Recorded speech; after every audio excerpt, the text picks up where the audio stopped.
Paretz is a village in the German state of Brandenburg in the district of Havelland, west of Berlin. Recently, a district reform made Paretz into a borough of the city of Ketzin. It has a population of approximately 400. In the late 18th and early 19th centuries, the village was the summer residence King Frederick William III of Prussia and of his wife Queen Louise. Paretz Palace. The manorial estate of Paretz was originally property of the von Bredow family, from whom, in 1677, the Brandenburg diplomat Christoph Caspar von Blumenthal bought it. It was from here that his daughter Wilhelmina eloped with Ernst Christian von Weiler, a married man. In 1689, the estate was inherited by Count Hans von Blumenthal, a former commander of the Gardes du Corps, who in retirement was tutor to the Crown Prince Frederick William. The Crown Prince had a sad childhood, but he was always happy staying with his tutor at Paretz. For this reason, in 1795 he bought the estate of Paretz from his tutor's son, his former playmate Count Heinrich von Blumenthal, for 80,000 thalers. The Berlin architect David Gilly was put in charge of the construction of the building, and it was planned to become a country palace.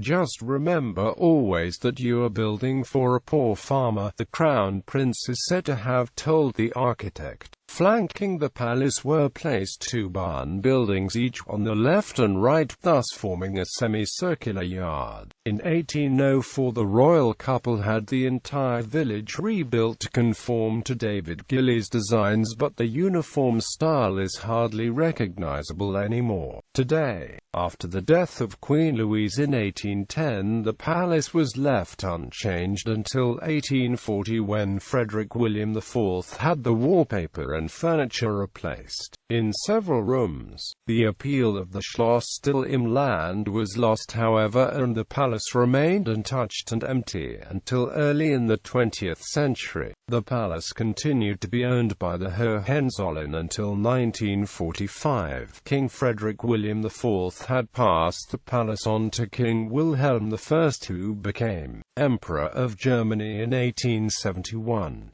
In 1888, Prince Heinrich took over the palace, and his wife Princess Irene of Hessen-by-Rhine continued after his death. In 1929, in April 1945, the Red Army took possession of the grounds, and the troops didn't leave until halfway through 1946.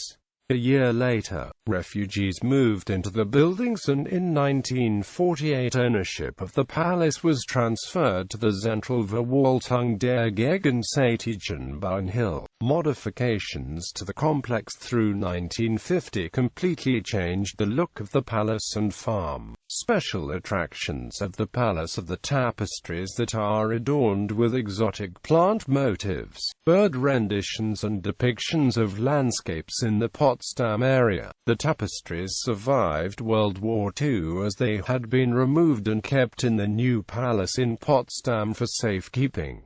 Gothic House.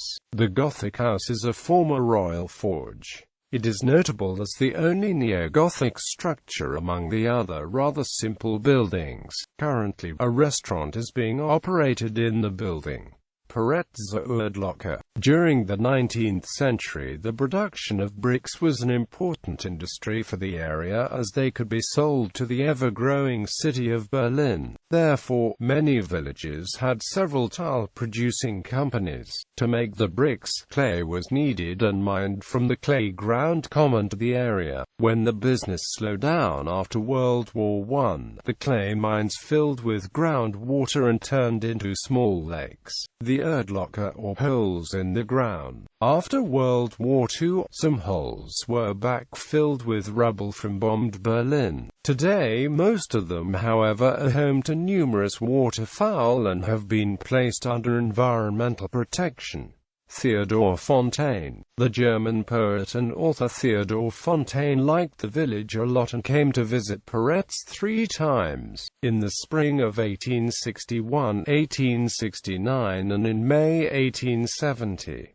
He describes the farm Paretz in his Wanderungen durch die Mark Brandenburg in vivid colors. Uitz and Paretz are separated by little more than half a mile. On a summer afternoon this is an inspiring walk. The path leads through the meadows and the smell of hay is present from the fields all around us. A thin fog lit by the sun marks the spot where the wide Havel with its many bays and lakes lies. Paretz itself does not appear to us until the very last quote. Finally the path turns into a levee, and instead of the fruit trees that so far have kept us company, there are tall poplars and royal buildings everywhere until we cross a light and elegant bridge, called the Infantenbrücke, and reach the village road. The road takes us through the park, then grows wider just after going around a bend, and we are there. Waterways. Paretz lies on the river Havel between the cities of Potsdam and Brandenburg, and the junction of the river with two canals is nearby. Both canals were built to provide alternative routes to the river, but for rather different ulterior purposes. In the 1870s, the Sacro-Paretz Canal was constructed to link Paretz with the Jungfernsee near Potsdam, thus providing a shorter navigation route to Berlin and points upstream for vessels navigating the river Havel. In the 1950s, the Havel Canal was constructed to link Paretz with Hennigsdorf, significantly further upstream than Potsdam and avoiding a passage through the reach of the river Havel that was under the political control of West Berlin.